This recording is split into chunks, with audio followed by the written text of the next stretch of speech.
Boruto 2 Blue Vortex Chapter 28 official leaks and spoilers just officially dropped, man. And I'm telling you, the cliffhanger at the end of this chapter, man, was ridiculously crazy. So we about to tap into all of that and more. You figured, damn, hit that subscribe button, like the video if you like the video. Welcome to the channel. It's your boy Slice. We about to dive into this, man. You figured, deal? Let's go. All right. So the chapter begins with Inojin, Kashikoji, and Boruto at the hideout. You already know what they doing, man. They working on that new money jutsu for Inojin. And he's pretty much seemingly already mastered it. Even Boruto had to make a remark that he was surprised that Inojin was able to master it in such short of a time. Kashikoji said it's pretty much coming out as expected. It's crazy, right? But what's even crazier is this funny joke, and I wonder how they're going to translate this when we get the official translations. I'm pretty sure they're going to keep it in the exact same wording, but this was hilarious. So although our new boy, Inojin, he was happy to receive such praises on his new jutsu, you figured, damn it, we know he made it for Himawari and to protect her, so you knew he was going to put in some work for this jutsu.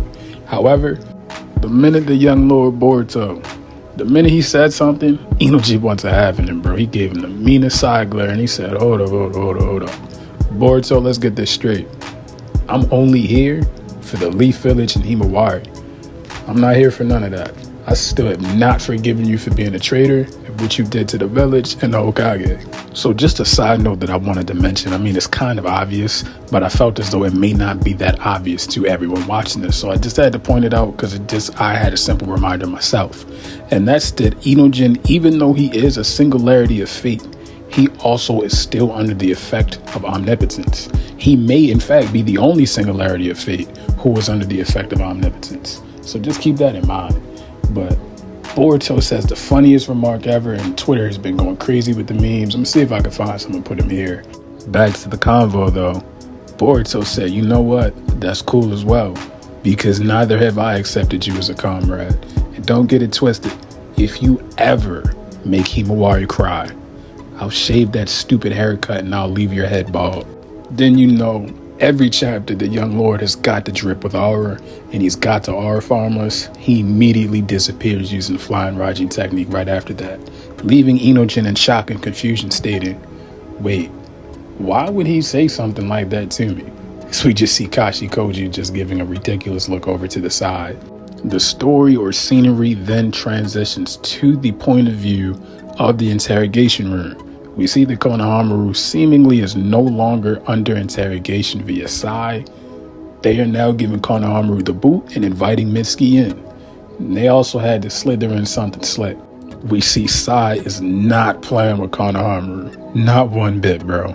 He immediately hits up the sensory unit to see if Konohamaru was in fact using the sensory unit before he entered the interrogation room, which they did in fact deny any claims and or usage of the sensory unit's powers.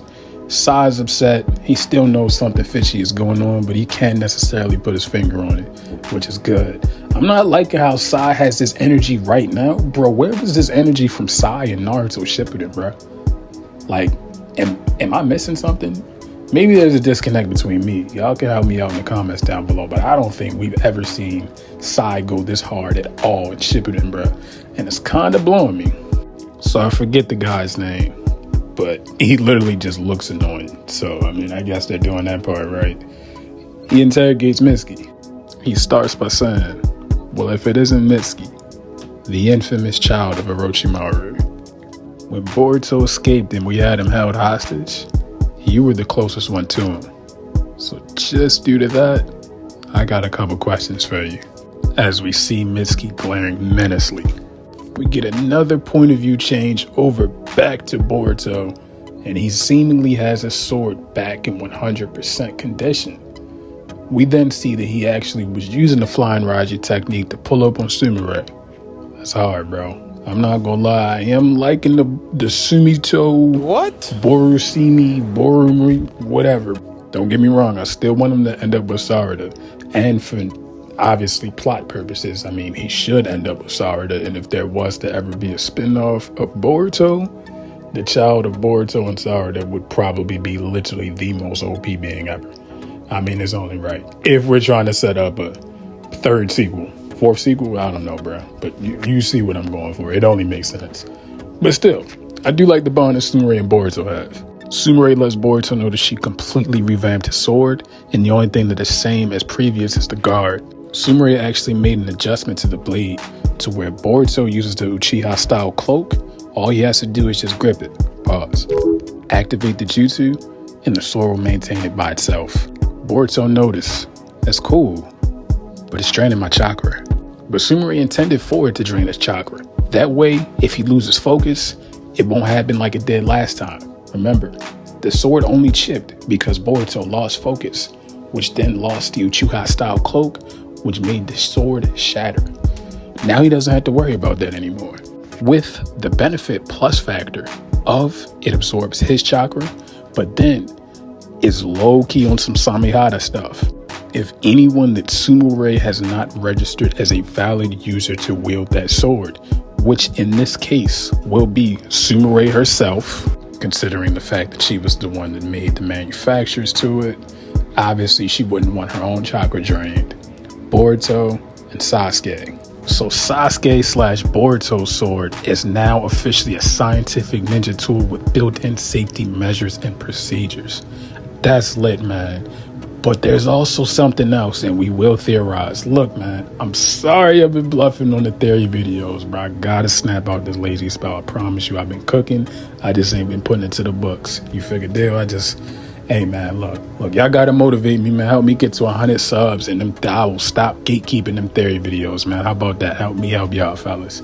The views been down, and I ain't been as motivated, but that should be more motivation, though. That's a weak man's way of looking at it. You figure deal me? So we're going to tap into it. But I do have some theories that I'm going to branch off just based on that. Based on what Sumire has also implanted into the sword. It's a lot of people saying it's New Age, and it does make sense. It makes a lot of sense. But what if it isn't?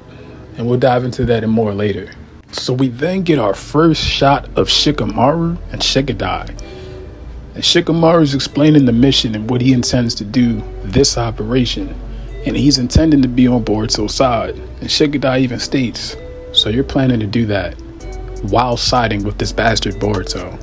And it's good to see that emotion from Shikadai is still there, man. And if you don't remember, as soon as Omnipotence happened, that entire team had an ample amount of bloodlust out for Kawaki / due to Omnipotence, now Boruto. They wanted him dead, bro. And as we see that energy is still alive and well. It's not a good feeling, but for story purposes it is. But we see Shikadai spazzing on Shikamaru. He says he's a criminal. Not just a criminal, but the criminal who killed the 7th Hokage. And that's how you're treating them? How could you ever call yourself Hokage? How could you ever live with yourself as a Hokage? Call yourself acting of actions as an Hokage, and you are defending such a person. Shikamaru remains calm, and he lets him know that when he took the position, acting in as 7th Hokage / 8th, that he would never bend his convictions. Whatever he believed, he would stand on it, the same way Naruto did. And he continues to let Shikadai know he's going to continue to follow his beliefs and make the decisions necessary.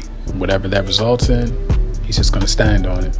Shikamaru states that Boruto's cooperation with these divine trees is essential. It's mandatory to handle a foe of this magnitude. But he also lets Shikadai know, you don't have to be a part of this. If you don't agree with this, that's fine. I'm not giving you an order. But if that's the case, you are not to tell anyone about what we just discussed in this room. Shikadai, surprisingly, he goes through with it. He says, nah, on the contrary, give me an order. He's going to put his personal feelings aside. But let's just take a minute to discuss his personal feelings. Not only does he have disregard for Boruto, but he also has smoke with Himawari and Sarada. That's crazy, man. We didn't know that he didn't look at Sarada in this light. Actually, the entirety of their team, they don't look at Sarada in light, bro. And they do that because, I remember, Sarada was openly defending Boruto throughout the entirety of Omnipotence and some. The minute it happened, she was defending Boruto. Nobody else would. And remember, they were there on site. So to their knowledge, Boruto did do that due to Omnipotence, obviously. And he despises Sarada and Himawari, even calling Himawari a stupid ninja. And he calls her a stupid ninja because he says She stupidly became a ninja to defend Boruto, the one who killed the 7th Hokage. Boy, omnipotence is cooking today, boys. But not only is omnipotence cooking, you know we had to cook with prescience as well. So Inojin begins to pick Kashi Kojin's brain just a little bit more. Now granted, you know we already knew this information, but he has to relay it to Inojin as well. And Inojin wants to know, if you can just see everything that's gonna happen, why don't you just stop it before it does? Why are you so vague with the information that you give everyone? Wouldn't it just make sense to completely tell us what to do? Koji gives him a perfect example. He said, all right, I'll give you an example. If you knew that you were gonna die when you rushed at Jorah, would you still would have rushed for Jorah to save Himawari? Possibly not. You might have froze. You might have hesitated. You might not have done it at all.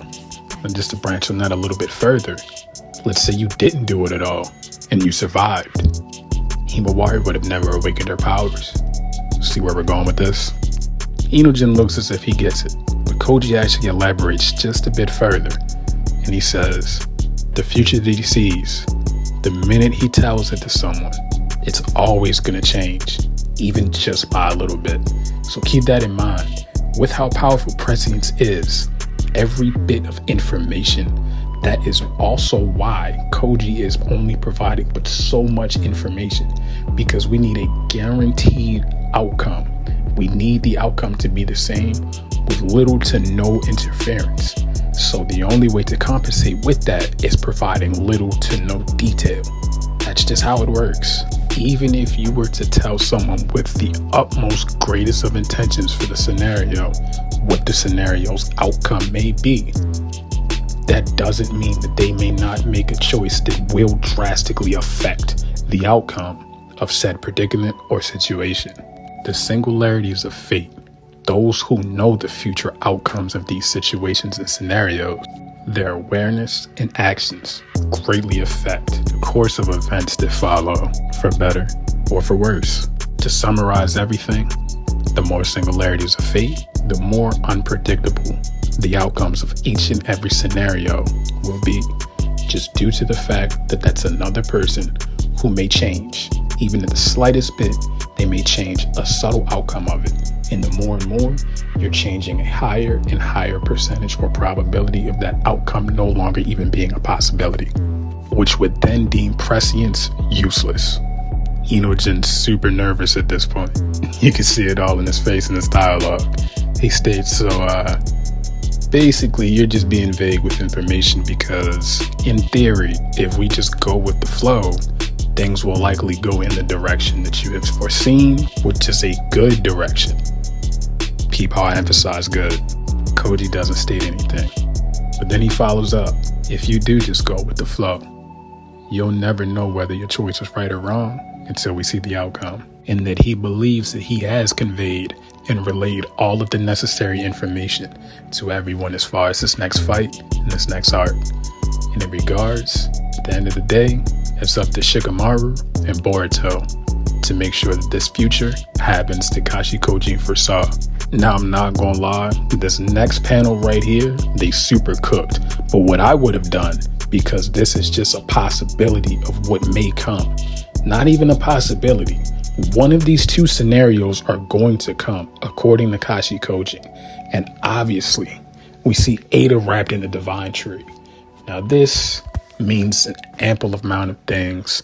There are a myriad number of branches and theories I could branch off of this, and I'm going to cook, I promise you. Like the book, you figured they'll meet from the MIDI, and at the bottom, we see a no longer living Himawari passed away in Inojin's arms, bleeding from the mouth.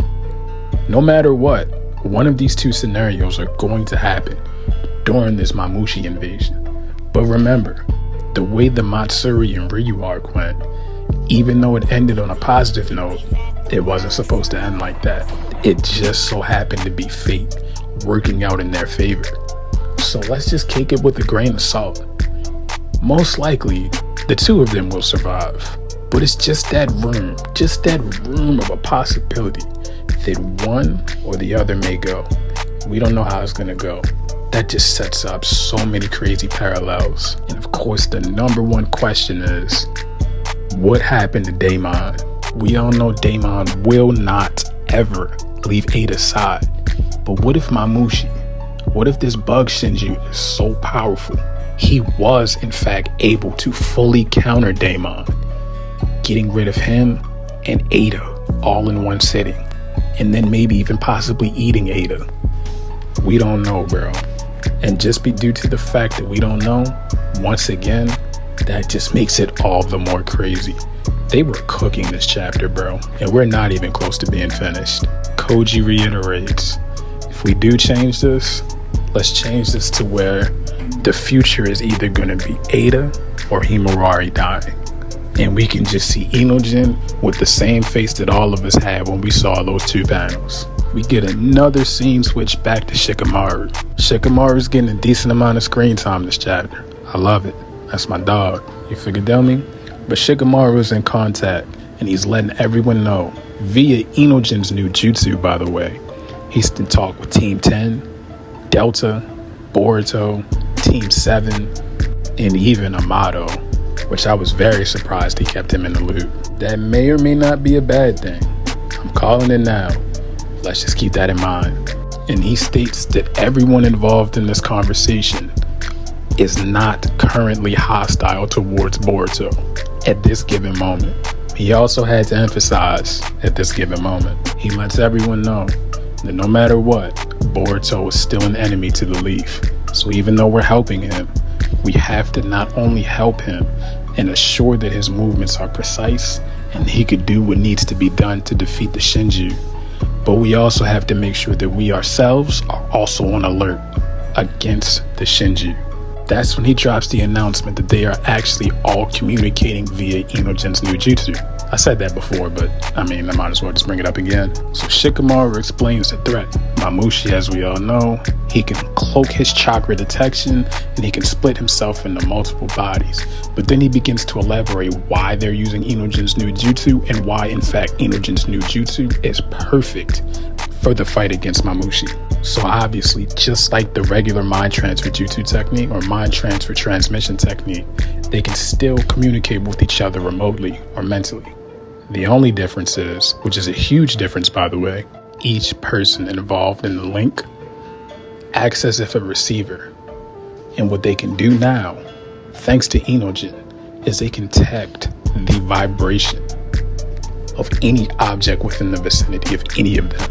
So due to the fact that they will not be able to detect Mamushi's chakra, they are going to in fact track his frequency due to his vibrations, which any being, living or not, has a natural form. That's crazy. Freaking and vibing. Alright, I know, bro, that was corny. Back to Shikamaru though. He states what Shikamaru and Inojin are going to be doing. What they'll be doing is they'll be relaying the enemy's location and numbers. That way it'll be as easy and simple as possible to get rid of Mamushi. But as we'll see later on, it's not necessarily going to be that easy. Seemingly even the young lord is being pushed. He wasn't pushed against Hidari or Matsuri. But Bug, Mamushi, he's going to be a problem. Speaking of Bug, he's already here in the village. Boom. There we go. Now, as we know, prescience can change at any time. It just lets you know the events and how they're going to flow. But there's never a pinpoint or anything that you can necessarily be precise or mark down with precision. You just know it's coming, but you don't know when. Obviously, they need to nerf this seemingly overpowered ability to some degree. I feel as though that's a good measure. Now, Bug's actually talking very polite. Now, I don't know if they're going to change this in the translation or not. We just walked up to the guy in the village. Hey, bro, you know where Ada is? Shikamaru's looking like my boy Lelouch, giving those battlefield coordinates. Gives him the Boruto. Koji gives it to Boruto. But what Koji does is he lets Boruto know which shape. Keep in mind that Boruto uses shapes for his flying Raijin technique. Koji lets Boruto know which shape that Mamushi was the closest to, which was the keyhole shape. Now, I don't know if they picked that one for a reason or they're just, I don't know. But, you know, you can never necessarily think too deep when it comes to shonen, bro. Specifically Boruto. We haven't had a bad chapter yet. And we're going on 2 years, or I think a year of this being... 2 years? A year? I don't know. Correct me down in the comments down below. But you already know what type time my boy Kawaki is on. He's like, just wait, you bastards. You know Kawaki is on go. And Ada, she's not necessarily ready. She thinks she's going to throw up. Daemon, on the other hand, Daemon, just as always, he wants all the smoke. And he reassures Ada that he won't let anyone or anything lay a finger on her. But we know that might not necessarily be the case via that flash forward or potential flash forward, and also given the only 2 outcomes that Kashi Kojin and Shikudai foresaw. Now, Sarada said she was going to head out, but Shikamaru stopped her immediately, letting her know that Bug can easily divide himself, and that might not be the best idea. So they need to formate, and they need to dissipate into groups in certain sections of the village. Shikamaru also taps in with Mitsuki.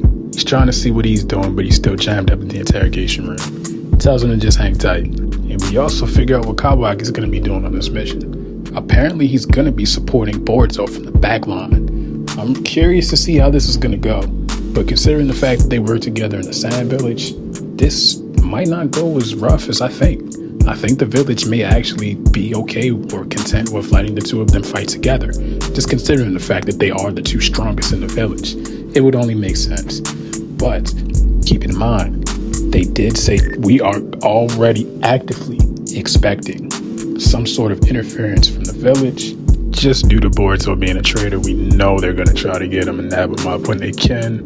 Maybe even try to get him while he's weak. Just like they did after he did the Rasengan Uzuko, and Konohamaru came up behind him and slapped them cuffs on him with the Diddy cuffs.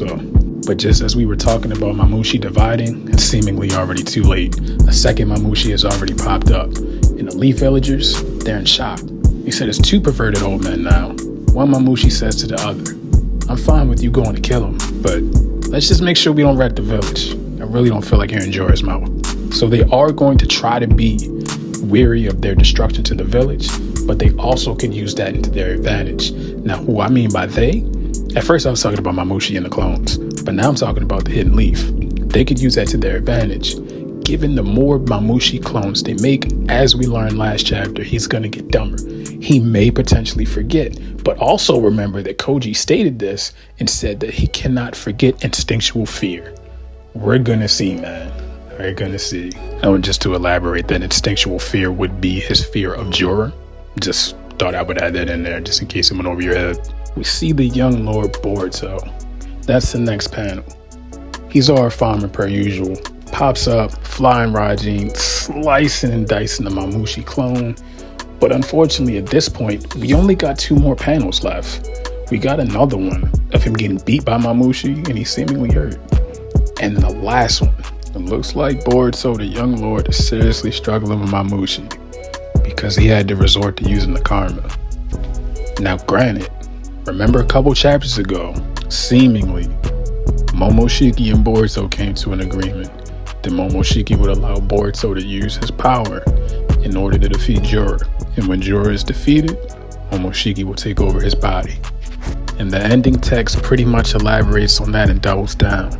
It states, the power that you have gained, it's a double-edged sword. Give up everything. Devote your life and burn your very own soul to defeat the divine tree. As we get an amazing shot of Boruto going Karma V1 and as it's activating. And we even see Mamushi say, Karma. We can pick this apart just a little bit, but I'm going super over on this video, so I'm gonna try to wrap it up. Boruto also states that he gets a nasty feeling and it can't be helped whenever he absorbs chakra. Now keep in mind, he may have been absorbing chakra via his blade. I mean, it only makes the most sense. Now keep in mind also, he could have absorbed a jutsu via his karma seal. It may or may not be a fake out. I'm just giving some alternative and some options here. But I'm assuming that obviously the easiest route to assume would be the one, him slicing down the Mamushi clone, which it does look like he took his eyes out as well, because he sliced the top of his head. So let's say that that did happen in theory.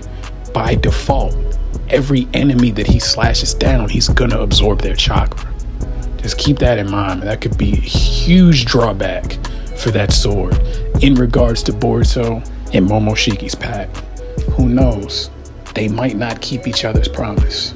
We'll see and more, man. But don't get me wrong, that was the full official leaks, chapter, text spoilers, translations, etc. That's all that we have for this moment. They say there are at least about 6 or 7 more pages that we're missing. So just stay tuned for that. I'll cover all of that and more in the what you missed in the next video. But I appreciate you if you made it to the end of the video, man. This is the longest video on the channel. I said I was going to put a lot of work and effort into this one, so I'd appreciate it if you hit that subscribe button if you have not done so already and are new to the channel. Hit that like button for your boy Slice and ring the bell for the notice and drop me a comment. You figure deal me. Hope everyone has a great day, afternoon, evening, morning, whatever when you reach this video. Share the video with your friends, share it on Discord, share it on Twitter, whatever. Do your boy Slice that solid and you A-OK in my book? You figure, damn, I'm gonna go ahead and sign up out of here though, man. Peace.